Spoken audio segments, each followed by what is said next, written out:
تفاصيل مرعبة في وفاة منعم كباب ممثل فيلم علي زاوى الممثل المغربي الشهير، وإليكم التفاصيل وإنا لله وإنا إليه راجعون. عُثر مساء الاثنين 28 أكتوبر على جثمان الممثل الشاب منعم كباب المعروف بلقب كويتا في فيلم علي زاوى، ملقى في مكان مهجور قرب السكة الحديدية بمدينة الدار البيضاء، ما أثار صدمة عميقة بين محبيه وعشاق السينما المغربية.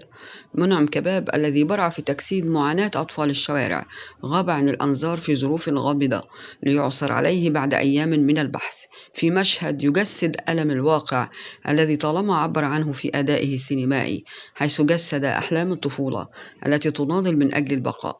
وفي وداع حزين نعى المخرج نبيل عيوش صاحب فيلم علي زاوى الممثل الراحل عبر تدوينة مؤثرة في حسابه في انستجرام قائلا: في علي زاوى كنا نناديه كويتا، وفي الحياة كان منعم. التقينا قبل عامين بفرحة كبيرة خلال إعادة عرض الفيلم في القاعة السينمائية، رأيته متزوجا وسعيدا في حياته، وها هو اليوم يرحل في ظروف مؤلمة. وفاة منعم كباب أثارت حالة من الحزن العميق بين أصدقائي ومعجبيه الذين استعادوا ذكرياتهم في فيلم علي زاوى، العمل الذي يعد علامة بارزة في السينما المغربية، عالج من خلاله قضايا الطفولة والشباب المهمشين، وحصد 44 جائزة من أكبر المهرجانات الدولية والوطنية.